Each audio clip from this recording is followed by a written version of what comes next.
আমি শুধু একটা ছোট ভিখারিকে একটা বনরুটি দিয়েছিলাম। সে যেই এটা খেয়ে শেষ করলো, সে হঠাৎ আলোর ঝলক হয়ে আমার পেটে উড়ে চলে গেল। সে বলল, এখন থেকে আমি তার মা হব। সে আরও বলল, সে নাকি স্বর্গ থেকে আসা এক ছোট্ট ভাগ্যতারা। সে পৃথিবীতে এসেছে একটা উপকার শোধ করতে।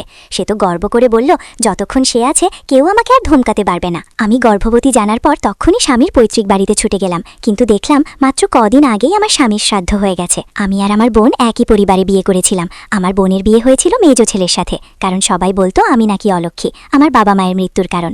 আমার বিয়ে হয়েছিল শুধু বড় ছেলের সাথে, যে কিনা কোমায় ছিল। ধুমাতে যাওয়ার আগে ঠাকুমা আমাকে একটা ছোট বোতল দিলেন। তিনি বললেন, আমি আর আমার স্বামী একসাথে এটা খেলে সেদিন রাতেই আমাদের বিয়েটা সম্পূর্ণ হবে। তাই আমি আগে খেলাম, তারপর স্বামীকে খাওয়ালাম। পরের মুহূর্তেই সে সত্যি সত্যি জেগে উঠল। আমরা অবশেষে সত্যিকারের স্বামী স্ত্রী হলাম। পরের দিন এটা শুনে ঠাকুমা খুব খুশি হলেন, কিন্তু ঠিক তখনই কাজের লোক ছুটে এসে বলল, আমার স্বামীর নাকি শ্বাস বন্ধ হয়ে গেছে। সবাই হতবাক হয়ে গেল। এটা দেখে আমার বোন তখনই আমাকে অলক্ষী বলে অপবাদ দিল। সে তো আরও বলল, আমার স্বামী নাকি আমার জন্যই মারা গেছে। ঠাকুমা তার কথা বিশ্বাস করে তখনই আমাকে বাড়ি থেকে বের করে দিলেন। আমার সব টাকা ফুরিয়ে যাওয়ায় সারা দিন কিছু খাইনি। আমার কাছে 2টো বনরুটি কেনারই টাকা ছিল। আমি সবে 1টা মোড় দিয়েছি, যখন একটা করুণ ছোট ভিখারিকে দেখলাম। সে বলল 3 দিন ধরে কিছু খাইনি। তাই আমি আমার 1টা বনরুটি তাকে দিলাম। অপ্রত্যাশিতভাবে পরের মুহূর্তেই সে আমার সন্তান হয়ে গেল। কিন্তু যেই আমি বাড়িতে ঢুকলাম, আমার বোন আমাকে তাড়িয়ে দেওয়ার চেষ্টা করল। ঠিক তখনই ঠাকুমা হঠাৎ অতিরিক্ত শোকে অজ্ঞান হয়ে গেলেন। কিন্তু আমার পেটের ছোট্ট ভাগ্যতারাটা বলল, ঠাকুমার পেছনে নাকি একরাশ কালো শক্তি আছে, সেটা তখনই সরাতে হবে, না হলে ঠাকুমার বিপদ হবে। এটা শুনে আমি একটা চাবুক ধরলাম আর এগিয়ে যাওয়ার প্রস্তুতি নিলাম। শাশুড়ি এটা দেখে তখনই জানতে চাইলেন আমি কি করতে চাইছি।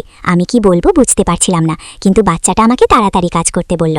আর কোনো উপায় না দেখে আমি জোর করে এগিয়ে গেলাম আর ঠাকুমার পেছনে একবার চাবুক মারলাম। শাশুড়ি এত রেগে গেলেন যে তখনই আমাকে শাস্তি দিতে চাইলেন। যেই আমি হতাশ হয়ে গেলাম, ঠাকুমা হঠাৎ জেগে উঠে তাকে থামালেন। তিনি তো আমাকে বাঁচানোর জন্য ধন্যবাদও দিলেন, কিন্তু আমার বোন আমাকে সরিয়ে দিল আর মিথ্যা করে বলল সেই নাকি ঠাকুমাকে বাঁচিয়েছে। মেজো ছেলেও তার হয়ে সাক্ষী দিল। এটা দেখে শাশুড়ি তখনই আমাকে ধরে রাখতে বললেন। তিনি তো আরও বললেন আমাকে নাকি আমার স্বামীর সাথে কবর দিতে হবে। সেই মুহূর্তে আমি পুরোপুরি ভেঙে পড়লাম, কিন্তু আমার পেটের ভাগ্যতারাটা আমাকে ভয় না পেতে বলল। সে বলল স্বামীর কফিন খুলতে আর বলল আমার স্বামী নাকি আমাকে বাঁচাতে বেরিয়ে আসবে আমার পেটের বাচ্চার জন্য। আমি সব শক্তি দিয়ে লড়লাম তাদের বাঁধন থেকে মুক্ত হতে। আমি ছুটে গেলাম আর কফিনটা ঠেলে খুললাম। আমার পেট থেকে একটা সোনালি আলোর ঝলক বেরিয়ে কফিনের মধ্যে ঢুকে গেল। দেহরক্ষীরা তখনই ছুটে এসে আমাকে চেপে ধরল। যেই না তারা আমার উপর হাত দিতে যাবে, আমার স্বামী হঠাৎ উঠে দাঁড়ালেন।